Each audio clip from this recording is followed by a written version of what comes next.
Muy buenos días y gracias por estar aquí acompañándonos para que obtengan algo de información de las enfermedades renales, ya que en mi práctica a través de 30 años he visto que hay un desconocimiento total de esta área, de esta especialidad. De hecho, podría atreverme a decirles que más del 95% de la población en el país no sabe que existe la nefrología ni que existe el nefrólogo, porque la mayoría de los pacientes que llegan conmigo desconocían totalmente qué es la especialidad, porque no es lo mismo que urología, para que no vayan a confundir. La urología es una especialidad totalmente diferente, ¿ok? Entonces, quiero hablarles de esto para que puedan entender mejor, porque es algo sumamente importante, ¿verdad? La nefrología es una rama de la medicina interna de la medicina. Entonces les voy a hablar un poquito acerca de la anatomía del riñón, cómo funcionan los riñones, qué es lo que hacen en el organismo y por qué se enferman, ¿verdad? Generalmente tenemos dos riñones, ¿verdad? Y hay gente que a veces nace con un riñón y no se da cuenta en toda su vida o a los 50 o 60 años porque se hace un chequeo. Los riñones están en la parte posterior de la cavidad abdominal, están retroperitoneales y están muy cercanos hacia la espalda, ¿verdad? Al lado de la columna. Y si vemos su anatomía, ¿verdad? Tienen una cápsula, su arteria, su vena y aquí ya el uretero por donde se produce la orina. Tienen una corteza. Si lo cortamos, la médula, por aquí hay, cada riñón tiene 1 millón de filtros, que es por donde pasa la sangre, y ahí se empieza a producir la orina, y luego pasa por una serie de tubitos, y lo que aparece ya aquí en los cálices es la orina, y luego pasa a la pelvis, uretero, y ya llega a la vejiga. Si vemos eso en un sentido más amplio, esa parte de la corteza y de la médula, aquí es donde están estos filtros. Vean. Estos pequeñitos filtros, y donde viene la sangre por esta arteria, y aquí se filtra todo lo que electrolitos, sustancias, todas las toxinas se filtran por aquí. No más las proteínas o moléculas muy grandes o las células, eso no se va a filtrar, ¿verdad? Sino el sodio, el potasio, el cloro, la glucosa y todos los desechos del cuerpo son filtrados y luego van pasando por todos estos tubitos, y en todos estos tubitos se va absorbiendo lo que el cuerpo necesita nuevamente y se secreta lo que el cuerpo tampoco ya no necesita. Y aparte tienen habilidad para concentrar la orina, entonces a través de esto los riñones regulan los líquidos en el cuerpo. Y si una persona, por ejemplo, está deshidratada, lo que hacen estos tubitos es absorber todo el agua y disminuir la cantidad de orina para tratar de compensar o equilibrar. Y si tomas demasiada agua, pues los tubitos van a detectar que no la necesitas y la eliminan por la orina. Entonces, por eso cuando tomas mucha agua, orinas mucho. Y si tomas poquita agua y hace mucho calor y estás en el sol, notan que orinan una orina amarilla, concentrada. ¿Por qué? Porque el riñón la guarda. Entonces, el riñón trata de equilibrar los líquidos en el cuerpo. Es el que regula los líquidos, regula los electrolitos en el organismo. Entonces, para que tengan una idea, estos pequeños filtritos filtran de 180 a 200 litros por día. ¿Y cuánto orina una persona? Pues no orina 180 litros, ¿verdad? Orinamos 2 litros al día. ¿Qué pasa con los 178 restantes? Que estos tubitos los vuelven a reabsorber. Entonces, para que vean una función impresionante, maravillosa, que tienen estos filtros y estos tubitos para filtrar tanta cantidad y reabsorber tanta cantidad. Entonces, tienen infinidad de funciones muy complejas, no vamos a meternos en todo esto, ¿verdad? Pero al final de cuentas, aquí ya se colecta lo que va a ser la orina y aquí ya aparece por estos orificios, ya sale hacia la pelvis y hacia la vejiga. Si los viéramos en una fotografía, es una fotografía muy bonita, con la tecnología actual para que vean un filtro en real con una fotografía pues de millones de ampliación, ¿verdad? Cómo se ve un filtro por donde pasa la sangre. Este filtro mide 100 micras, nomás para que tengan una idea. Entonces, es una fotografía pues demasiado grande, ¿verdad? Pero pues tenemos 1 millón en cada riñón. Y vean lo que es un filtro enfermo. ¿Qué pasa con la enfermedad? Vean un filtro sano y vean un filtro enfermo. Entonces, esta es una enfermedad crónica, insidiosa, progresiva, lenta, por eso la gente no se da cuenta. Los riñones no duelen. Los riñones duelen cuando se te atora una piedra o cuando tienes una infección en el riñón. Entonces, por eso la gente no se cuida, no se checa, porque la cultura que tenemos es de que si tengo dolor estoy enfermo y si no tengo dolor no tengo nada. Entonces esto puede progresar y los filtros se van perdiendo y como es lento la gente no se da cuenta hasta que la enfermedad es muy avanzada. Entonces los riñones, como decía, filtran 200 litros por día, filtran la sangre, eliminan todas las sustancias de desecho todo lo que comemos de las proteínas va a ser eliminado por los riñones, la urea, la creatinina, el ácido úrico y muchas sustancias que no medimos y que son tóxicas, los riñones se encargan de eliminarlas. Regulan el agua, regulan el sodio, el fósforo, el calcio, el potasio y algo muy importante es que producen hormonas. Y estas hormonas, una de ellas es la renina y la renina ayuda a regular la presión arterial. Entonces intervienen en la regulación de la presión arterial. Entonces, cuando los riñones no funcionan va a haber hipertensión arterial. ¿Y qué es lo que la gente cree? ¿Que la presión alta es un problema? ¿De qué? Es lo que ustedes creen. Del corazón, ¿verdad? Y no es cierto. El corazón no causa hipertensión arterial, nunca. No existe un solo caso de hipertensión ocasionado por el corazón. La regulación de la presión arterial es dada por los riñones a través de esta renina y porque estos mecanismos lo que vienen haciendo es que se retiene sodio en el cuerpo. Entonces, la sal, el sodio es el principal mecanismo y es a veces donde la gente no quiere cuidarse, no quiere entender en dejar la sal. Otra función es que producen esta hormona eritropoyetina que produce los glóbulos rojos. Esa hormona va a la médula de los huesos para producir glóbulos rojos. Entonces, si el riñón no funciona, no hay glóbulos rojos y eso es igual anemia. Y otra función muy importante es la vitamina D. La vitamina D activa es producida únicamente por los riñones. Todo empieza a través del sol. Ahí se produce la primera parte en la piel, luego pasa por el hígado y luego por el riñón, la forma activa. Si el riñón no funciona, no hay vitamina D, entonces hay problemas con los huesos, con las calcificaciones, con todo este tipo de problemas. Entonces, ¿cuáles son las causas por las que una persona se enferma de los riñones? La diabetes es la principal causa de insuficiencia renal en el mundo, seguida de la hipertensión arterial, seguida de la glomerulonefritis. Glomerulonefritis significa daño de los filtros. Los filtros del riñón se llaman glomérulos, ¿okay?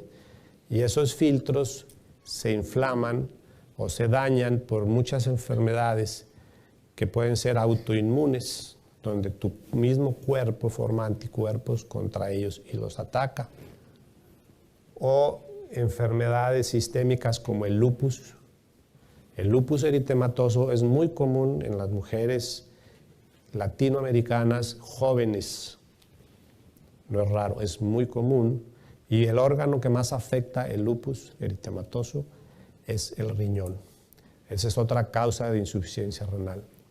Los riñones con quistes, la enfermedad poliquística es la cuarta causa. Tenemos muchos pacientes también con esto. Gota, fíjense la gota, el ácido úrico. ¿Quién le da importancia a eso? El paciente que tiene gota va con el traumatólogo o el reumatólogo para que le quite el dolor de la articulación. Pero la gota causa hipertensión arterial. Es muy raro un paciente con gota que sea normotenso. Tiene una relación con hipertensión arterial, con daño renal, con resistencia a la insulina, con producción de diabetes, con todo. Entonces la gota es un factor muy importante. Yo he tenido que trasplantar pacientes por insuficiencia renal por gota, cuando es algo que se puede evitar, porque la gente no sabe que existe un especialista para eso, o creen que el especialista de la gota es el traumatólogo o el reumatólogo. ¿Y qué le da? Un antiinflamatorio. ¿Y el antiinflamatorio qué causa? Daño al riñón. Otra causa muy importante son los analgésicos y los antiinflamatorios. El uso de antiinflamatorios. Hay gente que le encanta tomar medicinas todos los días. Le duele la cabeza leve, se toma 2 Advil, no quieren tener el mínimo dolor. O antes de que le empiece a doler ya se lo están tomando. O me tomo para dormir bien. ¿Verdad que así hay mucha gente que lo hace?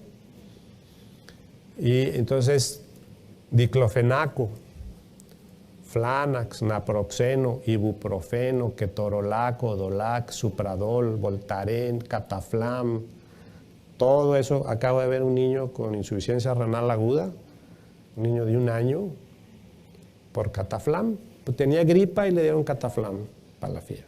Y le dio insuficiencia renal aguda al niño. Entonces, hay que tener mucho cuidado con todo este tipo de cosas, ¿verdad? Las infecciones urinarias, las litiasis. Cuando una persona forma piedras continuo, es porque tiene una alteración en su metabolismo, ¿verdad?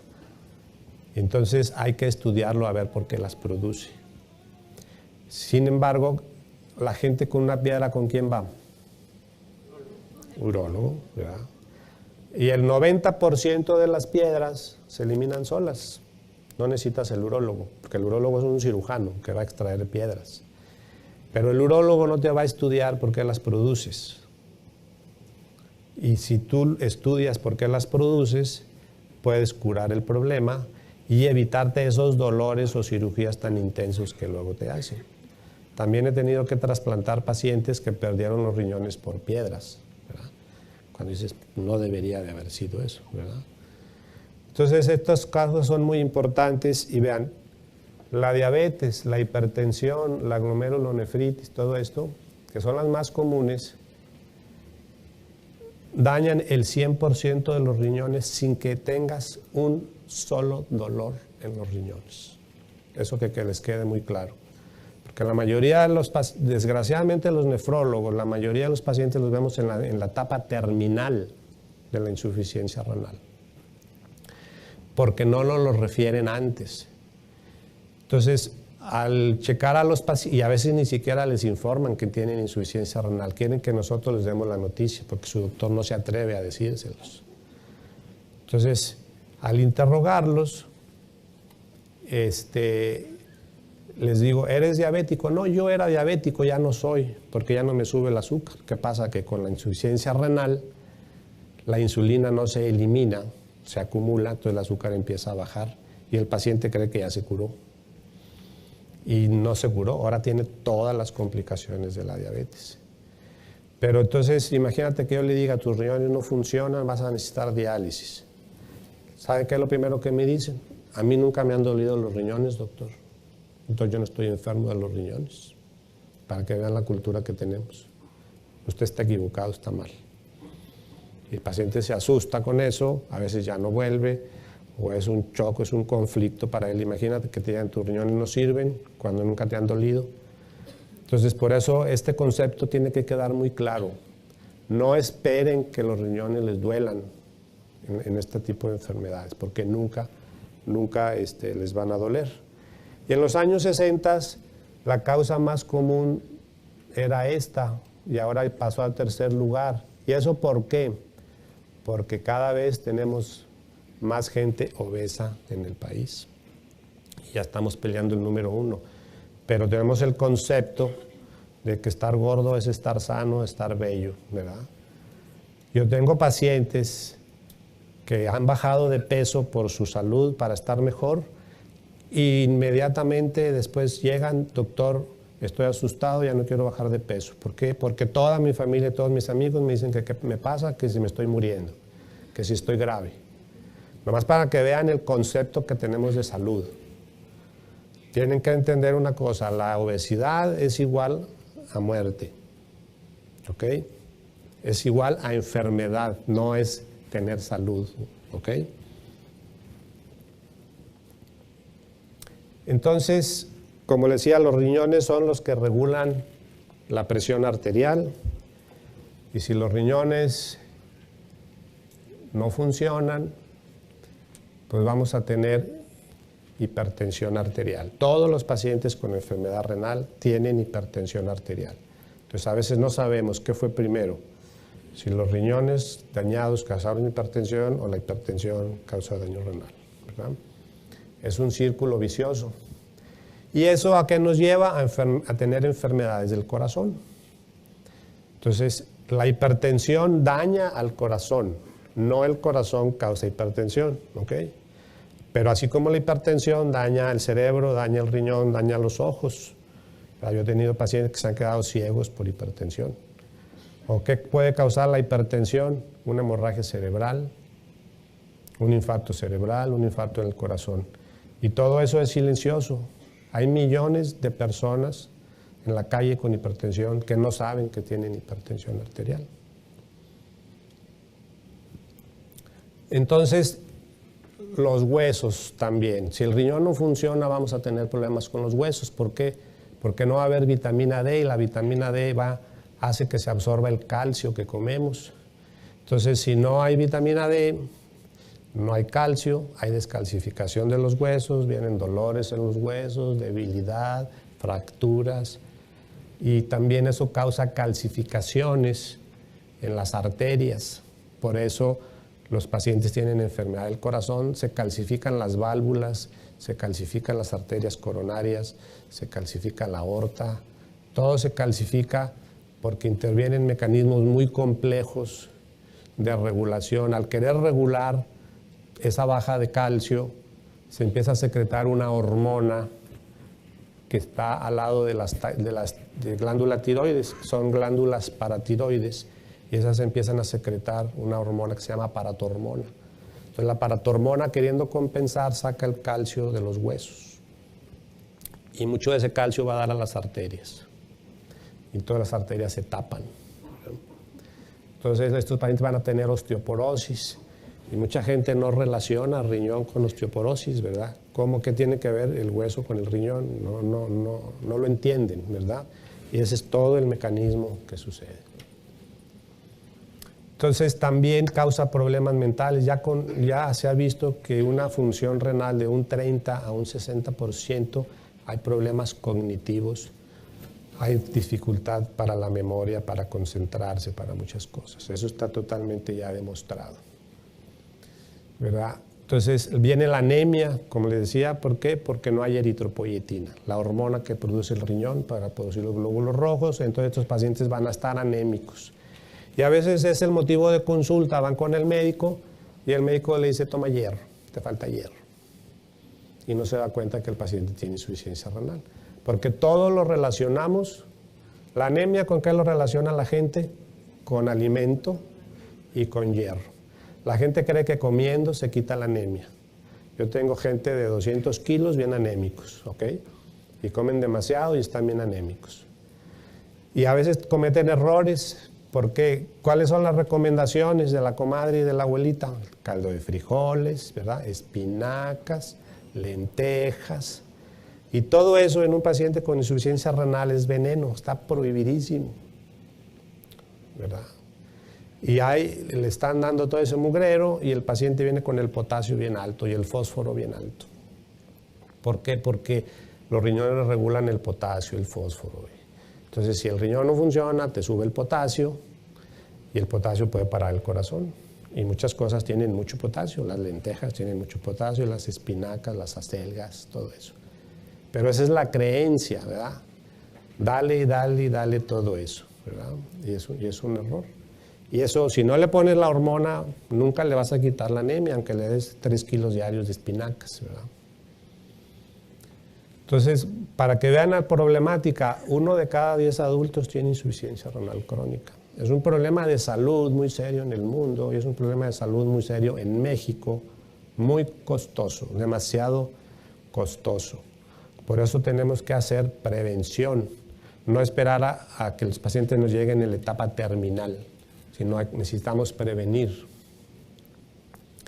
Entonces, es la tercera causa de muerte hospitalaria.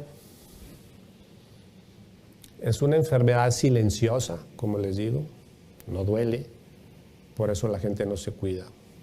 Por eso la gente, y no tenemos la cultura de checarnos, por eso es muy importante checarnos. Y aquí hay muchos jóvenes y se los digo porque a veces es donde tú detectas tempranamente. Nosotros podemos hacer muchas cosas para evitar la progresión de daño renal. Inclusive hasta podemos revertir cierto daño renal. Desgraciadamente existe un concepto a veces entre los médicos que tienes insuficiencia renal, ya no tienes remedio, déjalo, ya no le hagas nada. Y sí podemos hacer muchas cosas. Yo he recibido muchos pacientes que les dicen que los tienen que dializar ya o trasplantar, pero tienen un mal manejo, les empiezo a manejar y ahorita llevo 8 años sin diálisis y sin trasplante y sin nada. Y el paciente anda trabajando y anda bien. Pero es muy importante apegarse al tratamiento adecuado. ¿Qué sucede en México? Que tenemos un montón de diabéticos, ¿verdad? Me estoy quedando corto con el 7%, andamos hasta el 10 o hasta el 15% en algunos lugares. La causa más común de diabetes es obesidad, no es herencia, es sobrepeso. Una persona en sobrepeso tiene 4 veces más posibilidades de hacerse diabético que una persona delgada.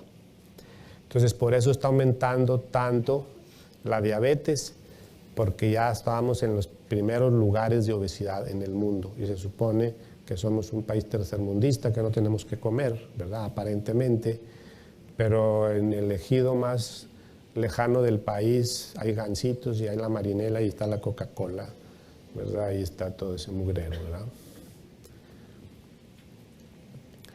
Entonces, es la primera causa de insuficiencia renal crónica. El 70% de la población mexicana tiene sobrepeso, nomás para que tengan una idea, ¿verdad? 70%. Pero qué bonito, ¿verdad? Gordito, lleno de vida, y así, no adelgazas porque te ves muy mal, te estás muriendo, estás tísico y te dicen un chorro de cosas, ¿verdad? Entonces, es una causa muy importante de insuficiencia renal crónica. Otro problema muy serio, la hipertensión arterial. El 30.8% de la población mexicana, fíjense, es un porcentaje altísimo, arriba de 18 años tiene hipertensión arterial.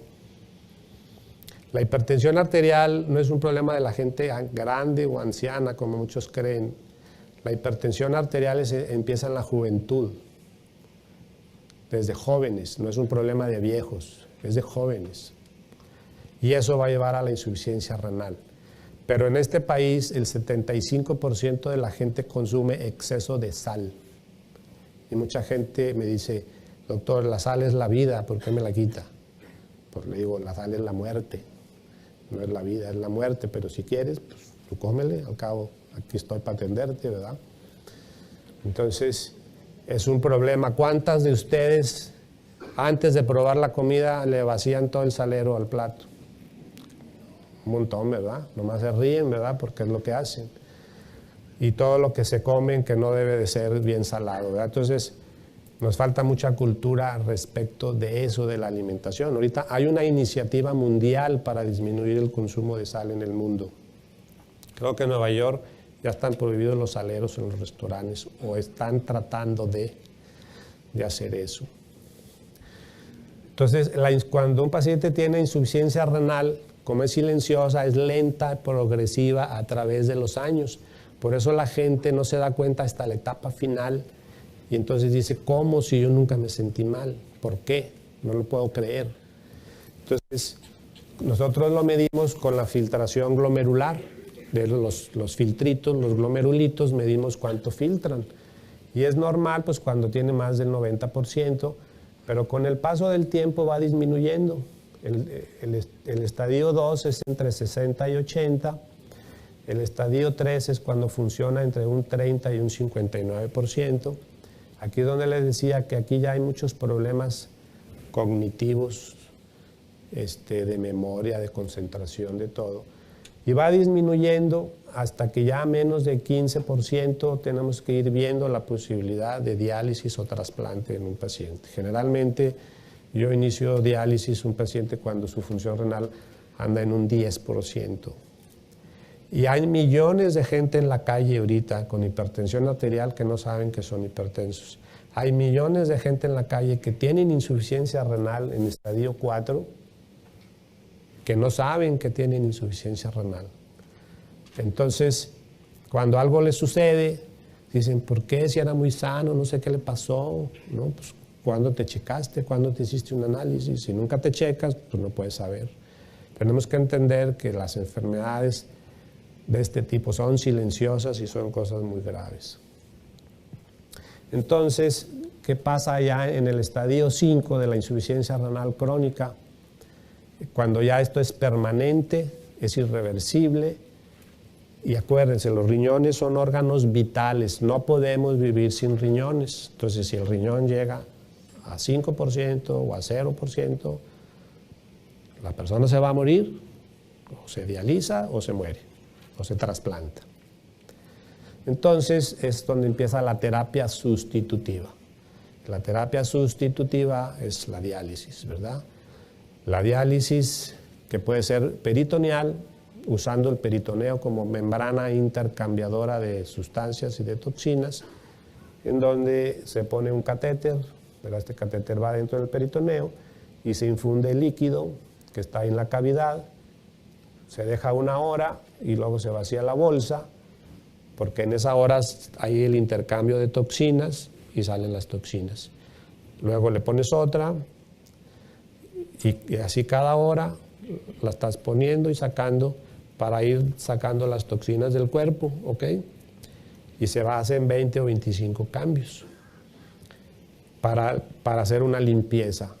Y lo más correcto es que se entrene a la persona o a un familiar a que esto lo haga en su casa, donde haga 4 cambios al día. O sea, en la mañana se pone su bolsita, se deja los 2 litros en la cavidad, se va a hacer su trabajo, lo que tenga que hacer, a mediodía la vacía, se pone otra, en la tarde la vacía, se pone otra, en la noche la vacía, se pone otra, se duerme y en la mañana empieza otra vez, todos los días del año, absolutamente.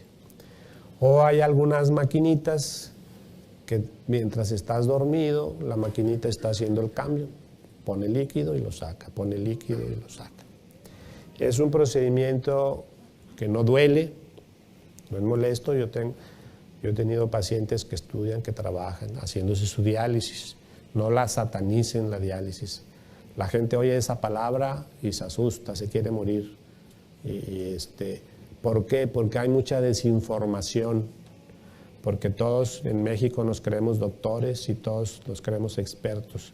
Nunca hemos visto una diálisis, no sabemos nada, pero el día que tenemos un pariente le decimos 1000 cosas negativas.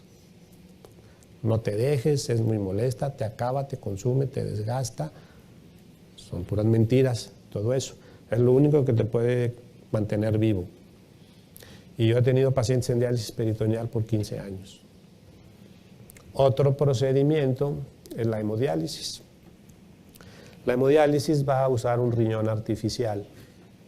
Entonces necesitamos un acceso vascular donde sale la sangre, pasa, haz de cuenta que este es un riñón, ¿verdad? Pero artificial, limpia la sangre y la regresa por el otro lado. Entonces el paciente viene al hospital, se conecta a la máquina, 4 horas, y durante esas 4 horas su sangre se está limpiando.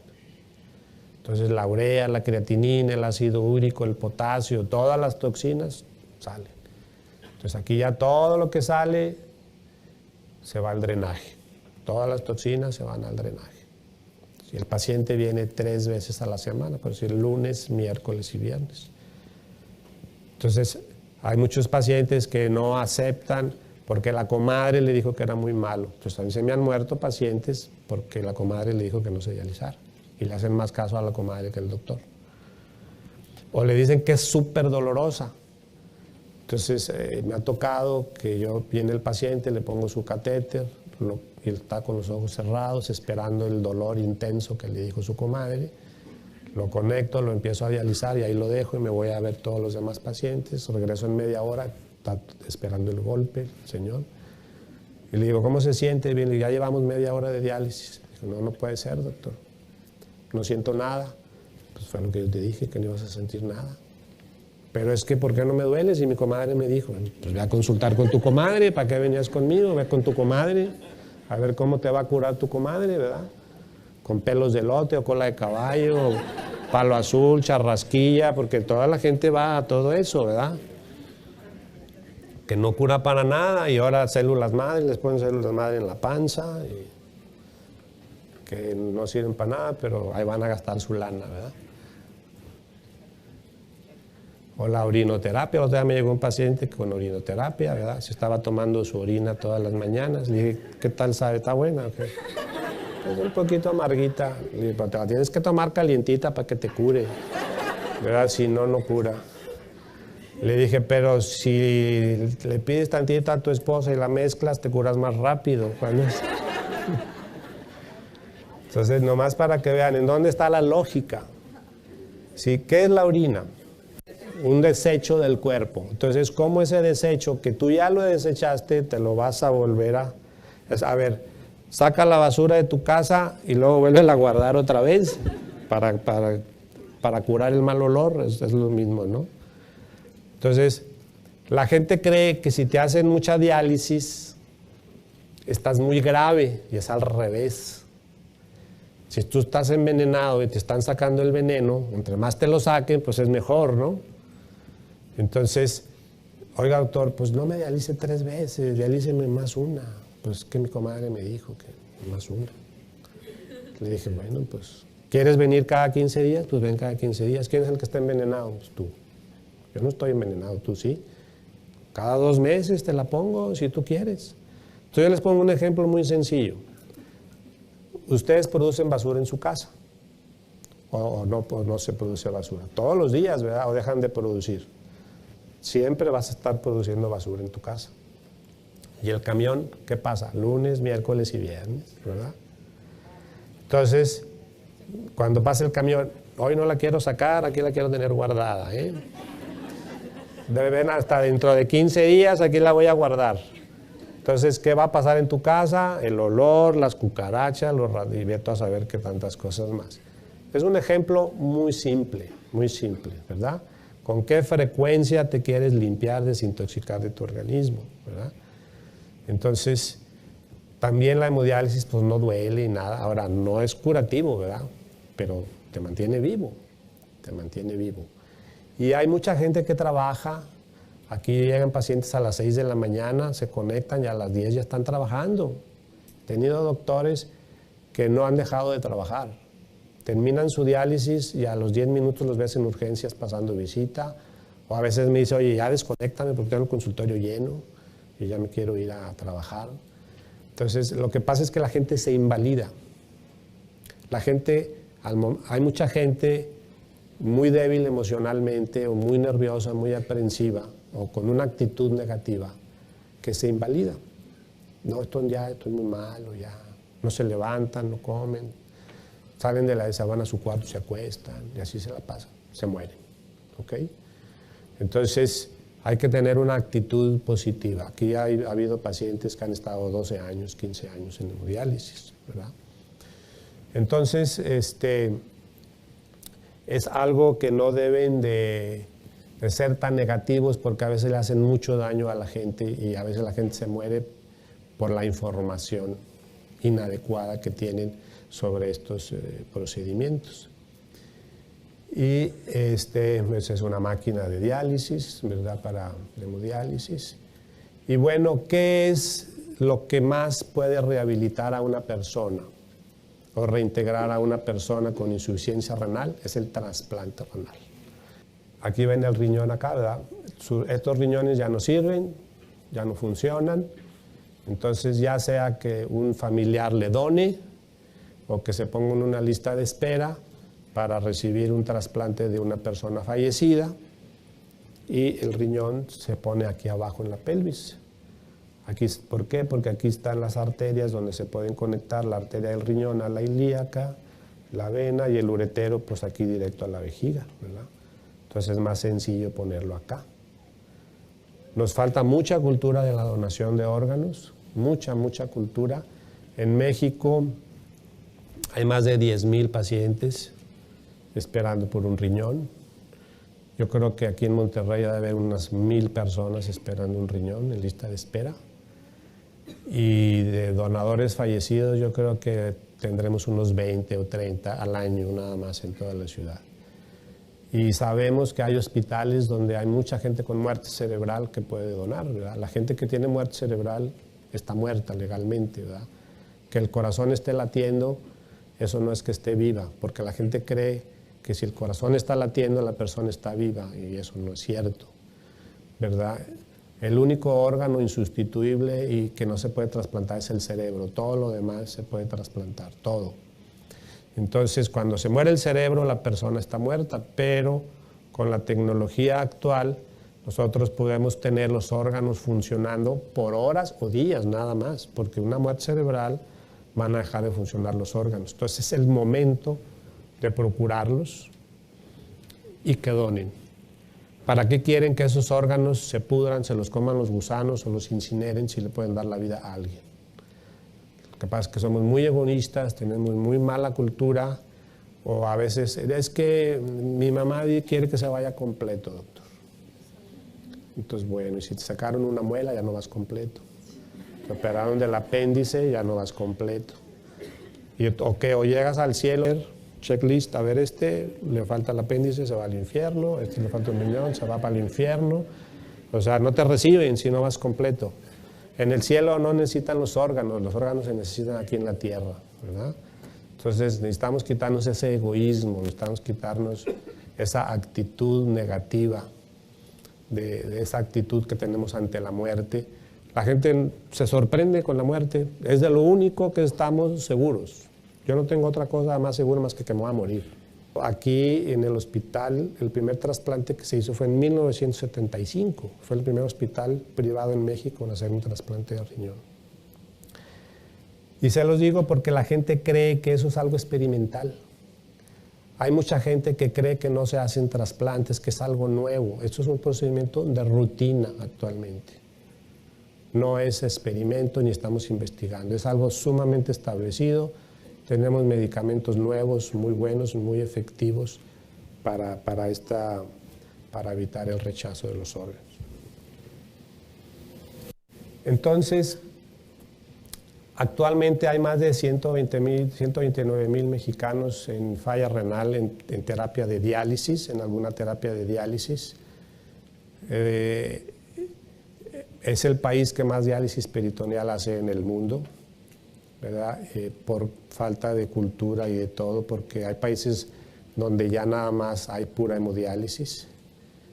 Lo que pasa es que se ha ido quedando atrás esto y desgraciadamente en las instituciones les dan mala información al paciente y le dicen que la hemodiálisis es muy mala porque no tienen la infraestructura necesaria. Entonces dicen que tienen que primero pasar por una y luego por otra. Eso no es cierto, ¿ok? Un paciente puede entrar a peritoneal o a hemodiálisis como él quiera, como él escoja. No tienes por qué obligarlo a una o obligarlo a otra. Entonces hay más de 9 millones de personas con insuficiencia renal en las primeras etapas, 60,000 enfermos que no son atendidos adecuadamente. Mucha gente se muere, mucha gente no tiene acceso en este país a esto. De hecho hay países como la India que solamente el 10% de los pacientes que requieren tratamiento tienen acceso a él, nada más el 10%. Los enfermos que reciben tratamiento en México son el 0.04% de la población, que son como 40,000 enfermos. No tenemos registros oficiales de estadísticas de cuántos enfermos hay, de todo esto. pero hay más de 60,000 personas enfermas no censadas y no diagnosticadas. Y se muere muchísima gente sin poder tener un acceso de atención a esto.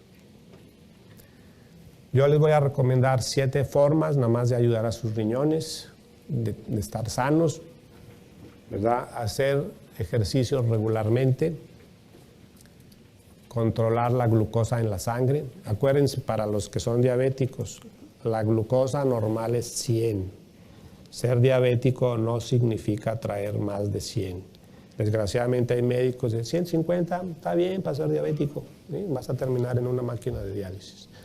Entonces, si ustedes quieren no terminar en diálisis, hay que traer 100 siempre. Si están más de 100, se están dañando sus ojos, su corazón, sus riñones, sus arterias. Aquí está en Monterrey la presidenta de la Asociación de Diabetes, que tiene más de 40 años de ser diabética y está impecable la mujer, no tiene una sola lesión. Pero se cuida y trae su glucosa normal. Entonces, es una enfermedad que lo único que existe es la prevención. La gente cree que porque se toma la pastilla para el azúcar puede comer dulces y glorias y nieve, es un error. Creen que las medicinas hacen su efecto. O me tomo la pastilla para la presión y como sal. Tampoco sirve, ¿ok?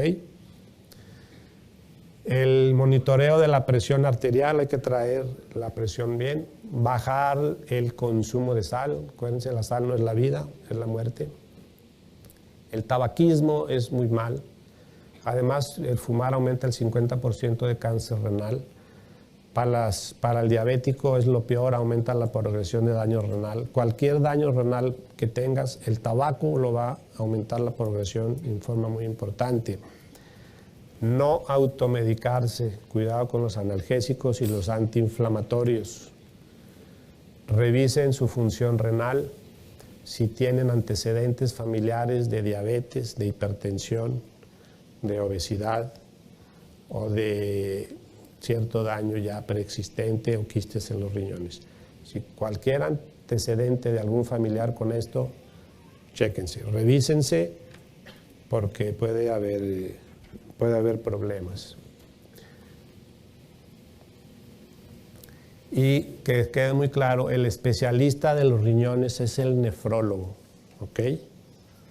Para que conozcan que existe el nefrólogo. Yo les aseguro que muchos no sabían, ¿verdad? Pero así es, el especialista es el nefrólogo, no es el urólogo, ni el cardiólogo, ni el internista, ni el médico general, ¿ok? Y quien más los puede ayudar en esta enfermedad a prevenir es el nefrólogo.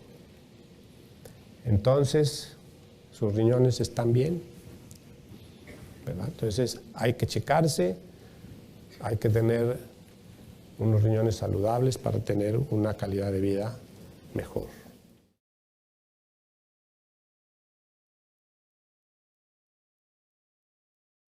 Bueno, después de esta muy interesante plática del doctor acerca de las enfermedades renales, vamos a ver un poco ahora sobre lo que es la nutrición en el paciente que padece este tipo de enfermedad renal.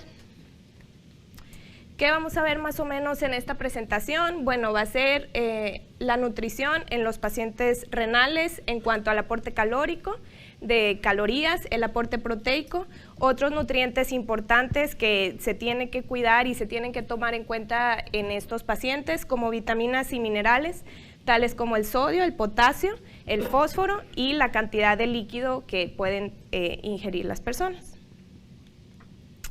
Bueno, la alimentación, tener una buena alimentación es muy importante en el tratamiento de las personas con enfermedad renal.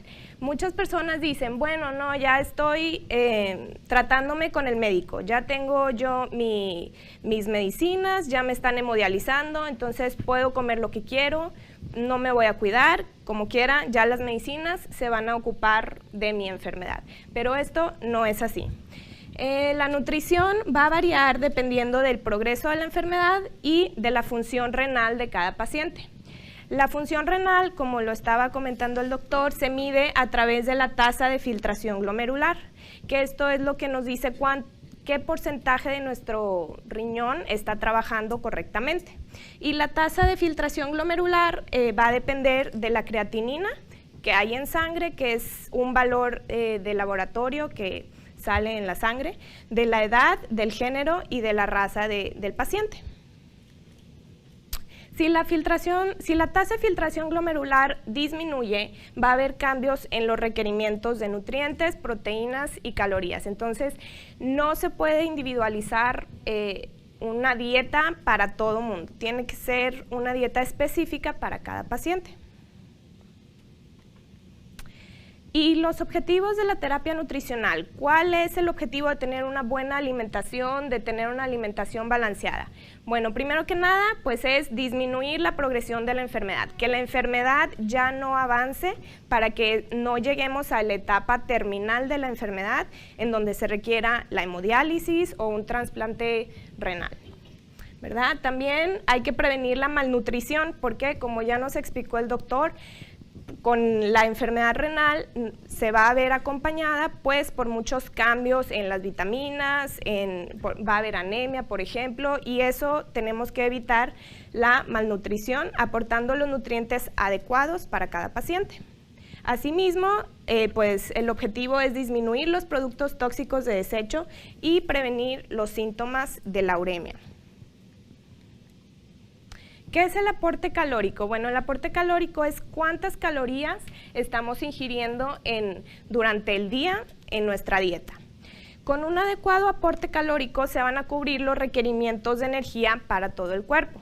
Si nosotros consumimos más calorías de la que necesitamos, ¿qué es lo que va a pasar? Se van a guardar depósitos como grasa pues de adipocitos y esto pues nos vamos a subir de peso. Si comemos menos calorías de las que necesitamos o de las que requiere nuestro cuerpo, entonces pues puede llegar a haber una malnutrición. Entonces lo importante es cubrir los requerimientos que cada paciente necesita. Con el mismo aporte calórico se va a mantener un peso corporal saludable y esto pues nos va a beneficiar evitando muchos factores de riesgo que pueden progresar la enfermedad. Y pues también con una adecuada cantidad de calorías se van a mantener el músculo y los tejidos. El aporte calórico, otra vez, va a depender de la edad, del género y de la situación específica de cada persona. No es algo sencillo, no es una tarea sencilla decir, bueno, aquí hay una dieta específica y todo el mundo puede consumir esa dieta y ya está.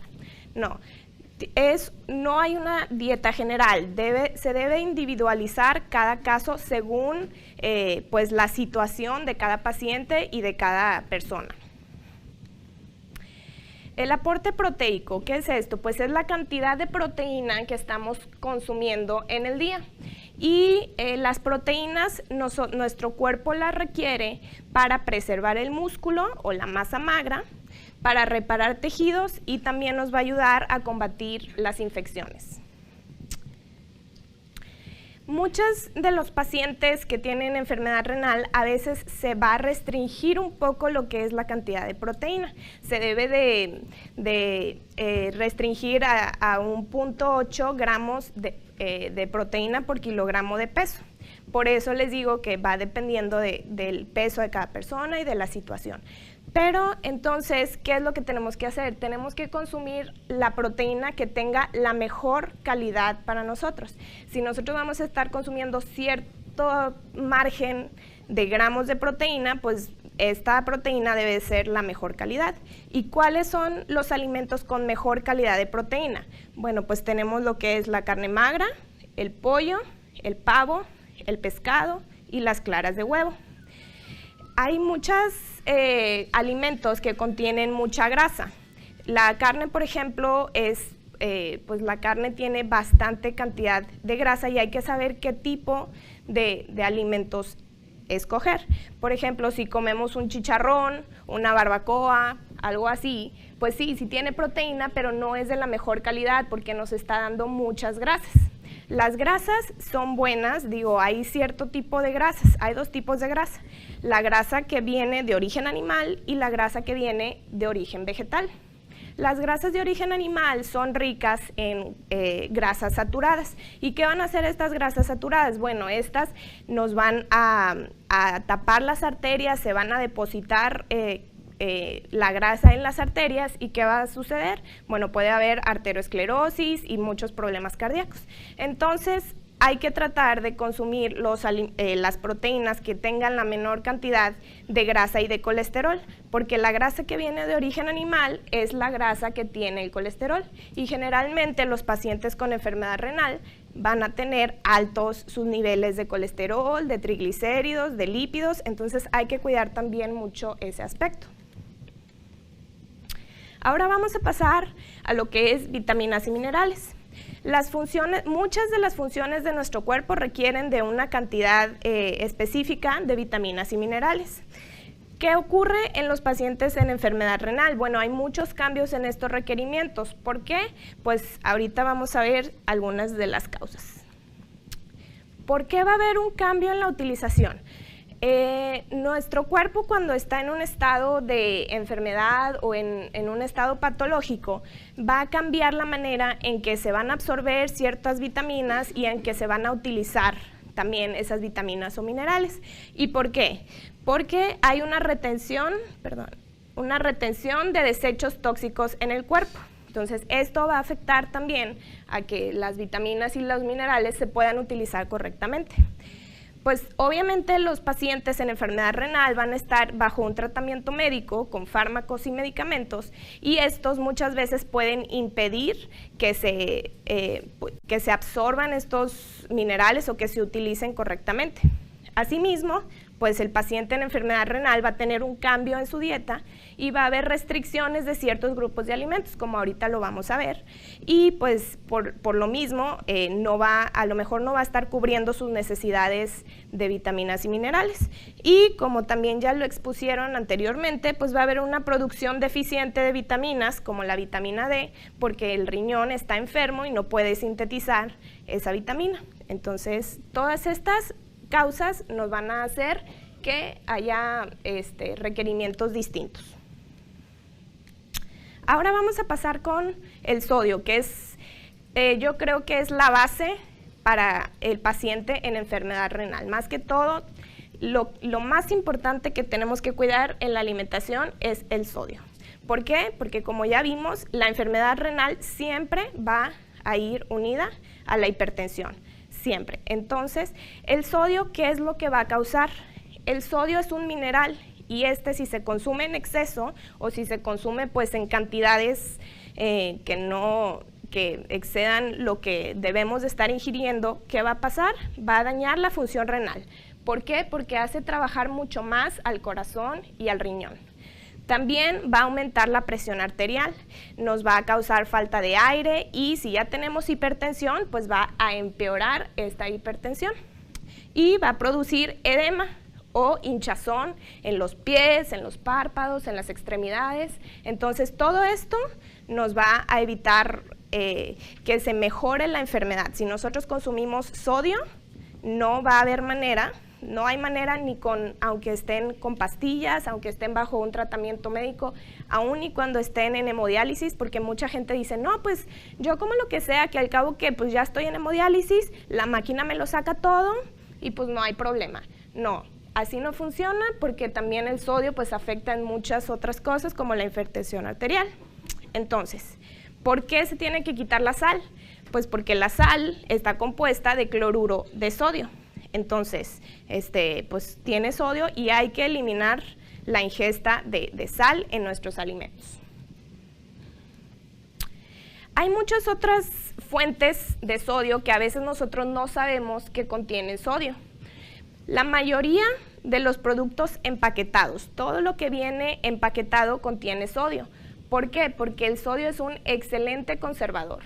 Las cosas nos duran años si las compramos en lata o en paquetes, nos dan una vida de anaquel del producto mucho más amplia, y pues en la industria de alimentos pues es conveniente y utilizan muchas cantidades de sodio. Entonces, aunque ustedes estén comiendo una galleta, que a lo mejor la galleta no es salada, ustedes dicen, pues no, la galleta es dulce, ¿por qué va a tener sal? Pues no, si tiene mucho sodio por la cuestión del conservador. Todos los tipos de sal tienen sodio, porque mucha gente me ha preguntado, bueno, ¿y que si es sal de grano? ¿Y que si es sal de mar? No, todas las sales tienen sodio.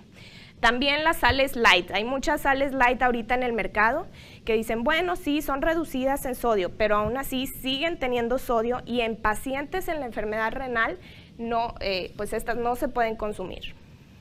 La salsa de soya es otra de las cosas que es altísima en sodio.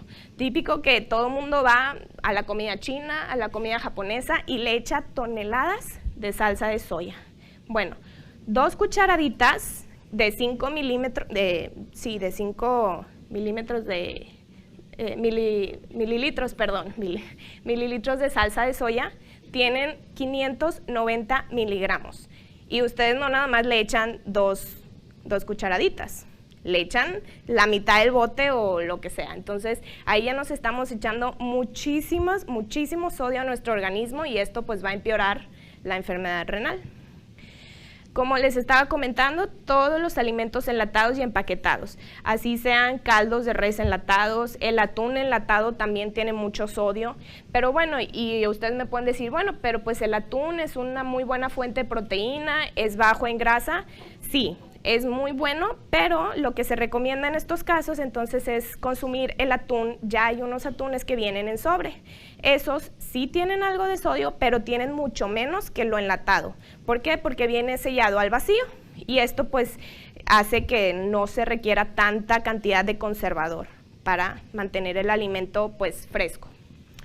También todos los embutidos como jamón, salchicha, salami, chorizos, tocinos, todo eso tiene mucho sodio porque también utilizan muchos nitritos y muchos conservadores que pues llevan sodio. Otras fuentes elevadas de sodio pues son los quesos que están muy añejados, los quesos cremas, quesos asaderos, Oaxaca o mozzarella. Además de que en la cuestión de los quesos, además del sodio, pues también los quesos son muy altos en colesterol. ¿Por qué? Pues porque recuerden que les había dicho que el colesterol viene de origen animal, de las grasas de origen animal. Si un queso se derrite fácilmente, se está derritiendo porque tiene grasa. Si no tiene grasa, no se derrite. Así ustedes, aunque pongan el queso panela, alguien lo ha puesto en el comal años, ustedes lo pueden poner horas y nunca se va a derretir. ¿Por qué? Porque es proteína y no tiene grasa.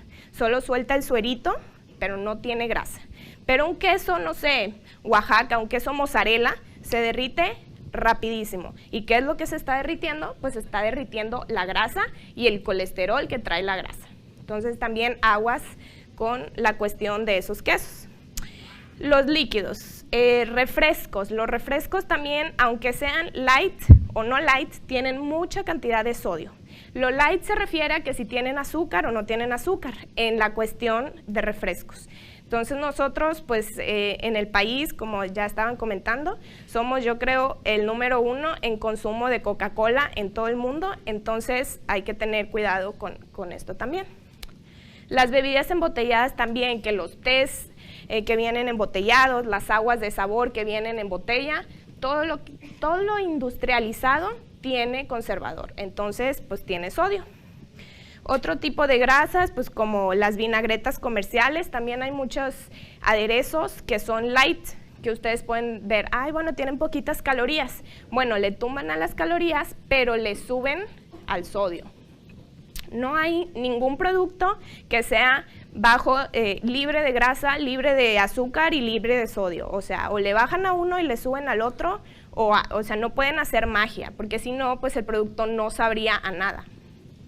Y otras de los productos muy comunes que contienen sodio, pues son los cubitos de consomé, los calditos, que caldo de res, que caldo de pollo para darle sabor a los caldos, esos tienen cantidades industriales de sodio y también esos están prohibidísimos en las personas con enfermedad renal. Nosotros, una persona que no tiene esa enfermedad, pues también se recomienda que no los consuman, pues porque son muy altos en sodio, pues prefiero que consuman otro tipo de alimentos en lugar de los consomés. También las alcaparras, las aceitunas. Otra cosa que los niños consumen mucho es la catsup, y la catsup también tiene un chorro de sodio, entonces hay que tener cuidado con eso. Y pues bueno, ¿cómo podemos hacer para reducir la ingesta de sodio en nuestra alimentación? Bueno, lo primero que nada es evitar consumir los alimentos preparados o la comida rápida, el fast food, que aunque a nosotros nos parece muy cómodo, pues a la larga nos está dañando nuestro cuerpo. Preferir mejor consumir alimentos frescos, frutas, verduras frescas, las carnes que las compremos frescas, que no compremos lo que ya está listo para cocinar, listo para preparar, más bien tratar de que sea todo fresco. Y utilizar una variedad de condimentos naturales. Como las personas en enfermedad renal no deben consumir sal, ¿cómo le pueden dar sabor a sus alimentos? Bueno, pues hay una variedad de condimentos que sí pueden utilizar y que no tienen sodio. Por ejemplo, pueden utilizar hierbas naturales como el romero, el eneldo, el tomillo, laurel, clavo, pimienta, algo de mostaza, canela, ajo fresco y limón. Es cuestión de que se pongan creativos, de que pongan de su parte y esfuerzo en casa para que les cocinen con algo de sabor y que no estén consumiendo el sodio. Ahora, esto es una cosa muy importante. Las guías clínicas nos dicen que el límite máximo que podemos consumir de sodio son 2.4 gramos o 2.400 miligramos de sodio en un día. Hay que tener cuidado con las etiquetas de los productos porque a veces pueden resultar muy engañosas o muy confusas y después ya no sabemos ni cuánto nos estamos comiendo ni nada. Entonces, por ejemplo, hay productos que dicen libre de sal y ustedes dicen, bueno, ya es libre de sal, entonces no tiene sodio. No, el producto te está especificando que no tiene sal y que dijimos que era la sal, cloruro de sodio, pero puede tener muchos otros aditivos que también tienen sodio. Ahí nada más te están especificando que no tiene sal. Pero también, ya si el producto te dice libre de sodio, es que no tiene cantidades significativas de sodio y se pueden consumir sin ningún problema. También hay productos bajos en sodio. ¿Y qué es esto? Bueno, para que un producto sea bajo en sodio, las normas dicen que tiene que tener menos de 140 miligramos por porción. Aguas con este concepto de las porciones, porque ahorita lo vamos a ver un poquito más a profundidad, pero nada más tenerlo en cuenta.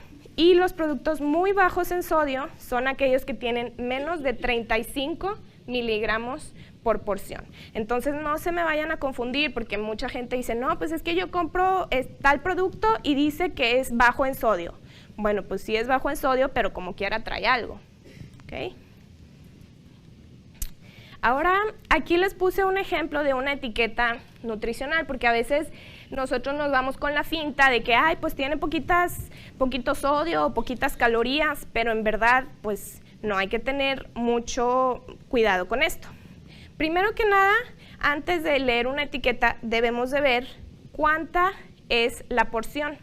Lo que nos está indicando la porción, todos los números que vienen aquí abajo, esto nos lo está dando por una porción, la cantidad de una ración. En este empaque o en este envase, una porción equivale a una taza, o sea, 228 gramos.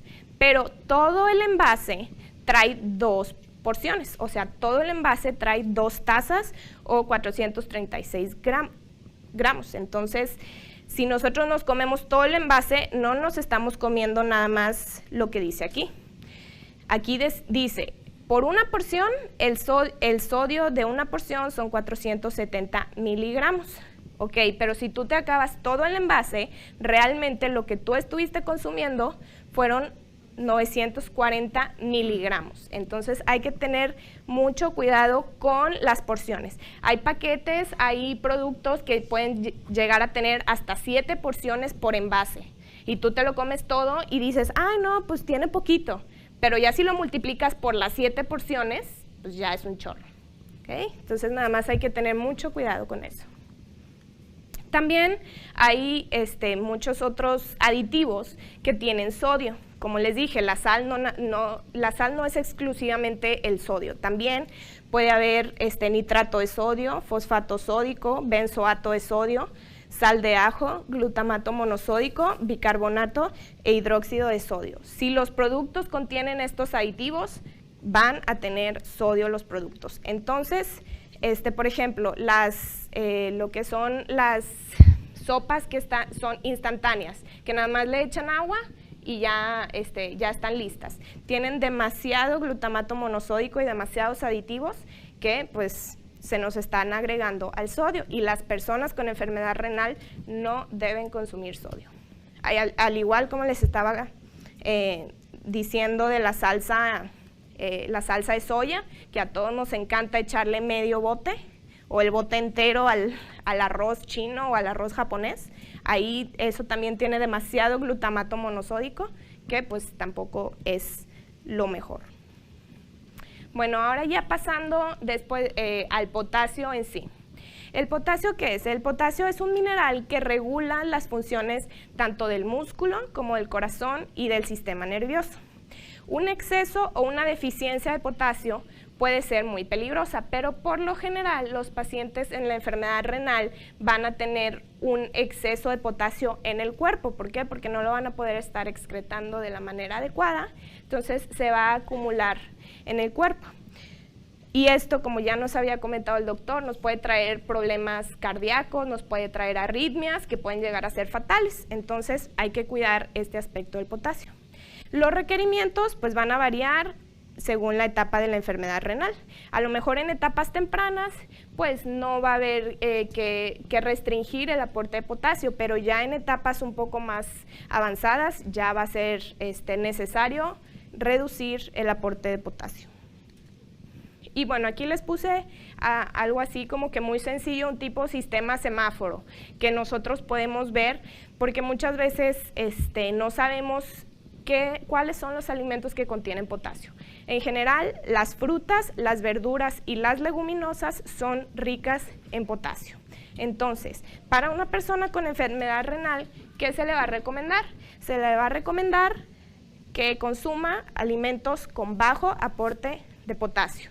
De las frutas, por ejemplo, la manzana, pera, la piña o el arándano.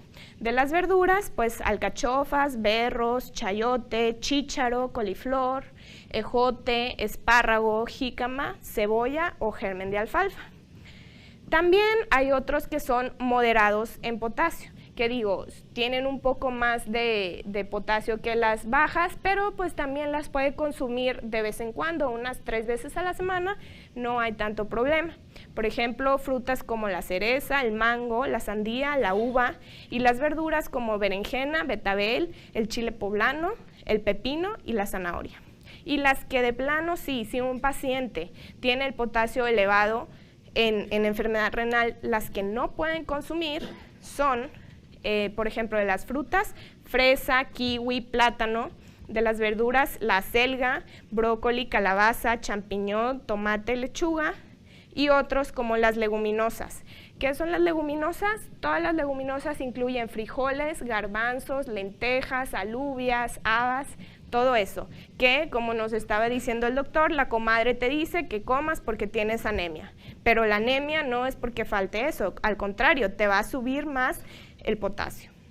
Entonces, también hay que tener cuidado con el aguacate, la papa y los sustitutos de sal, porque también muchos pacientes dicen, ay, bueno, no puedo comer sal, voy a comprar sustitutos de sal.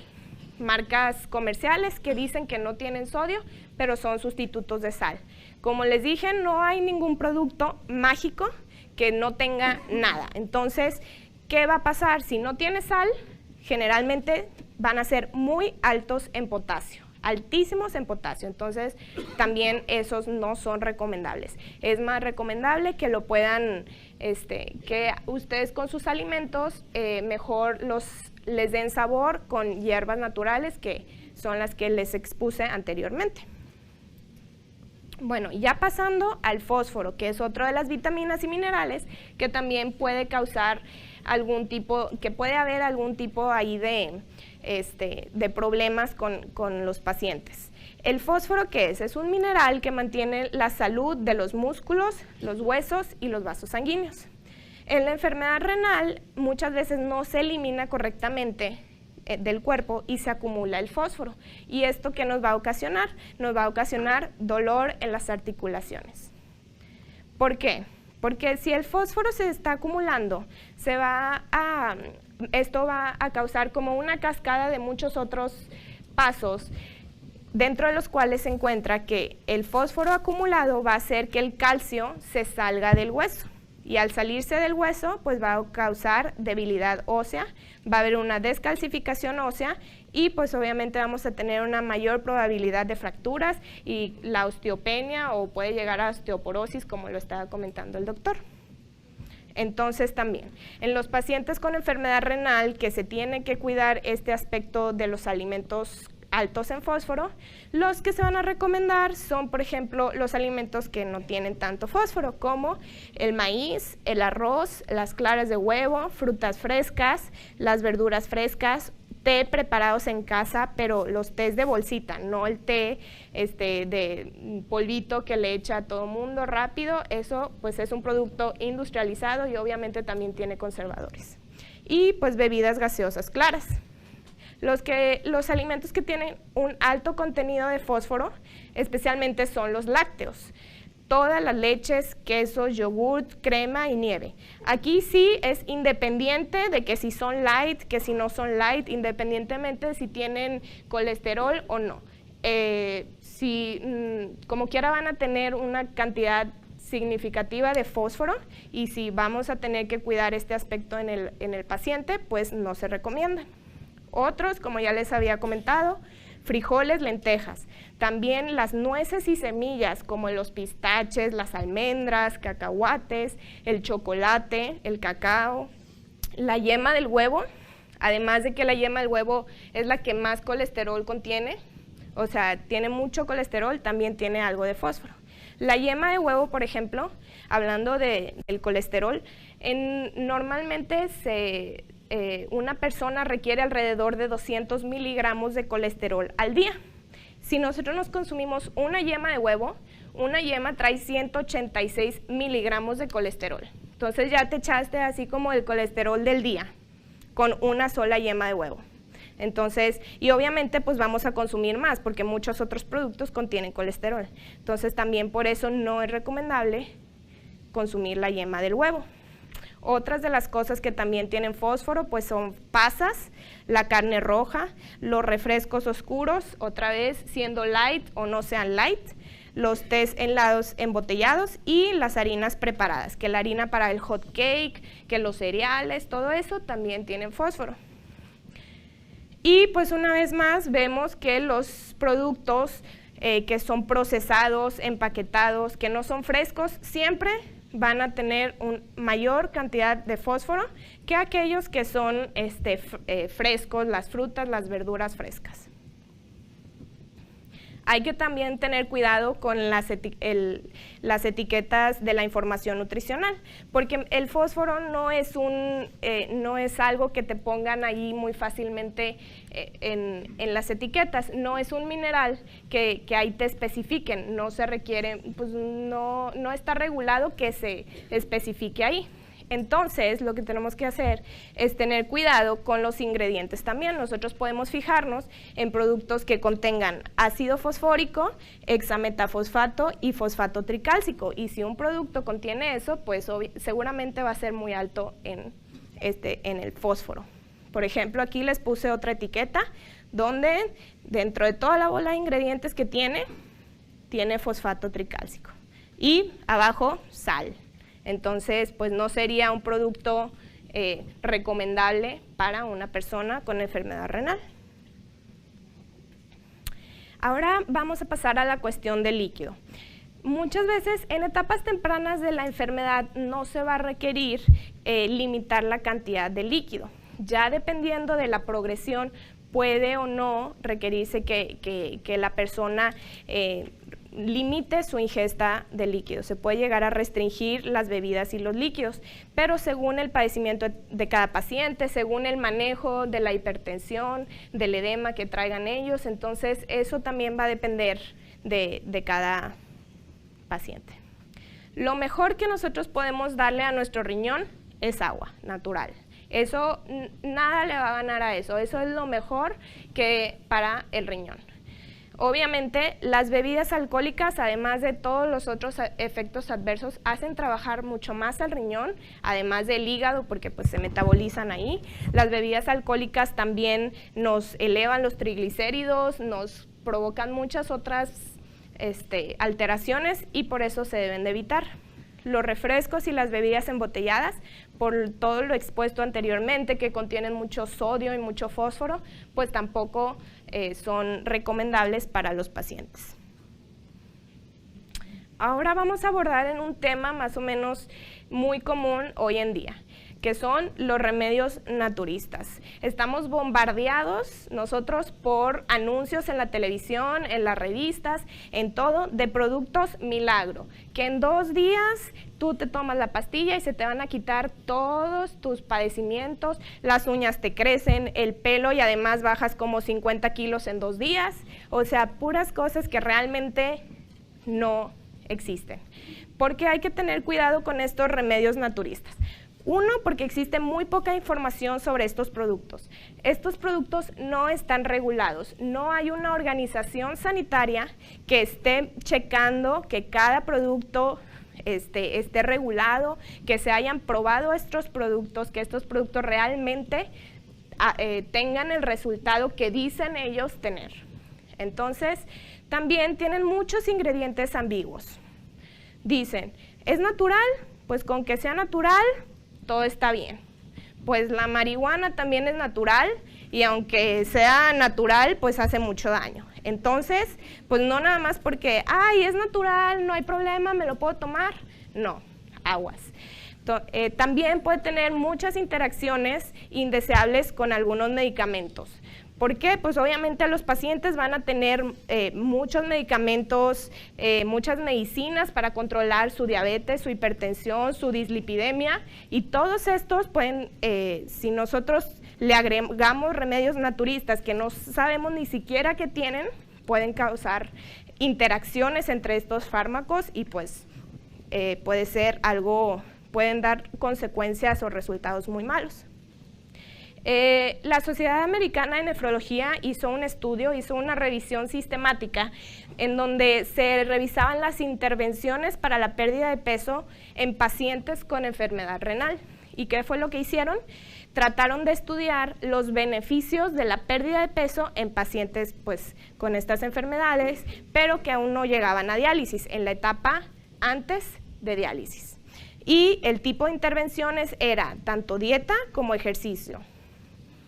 Y los resultados que se salieron del estudio fue que la pérdida de peso se relacionaba con una disminución significativa de la presión arterial, una disminución en los factores de riesgo para la enfermedad renal crónica y si ya tenían la enfermedad, pues una disminución en la progresión, evitaba que avanzara la enfermedad.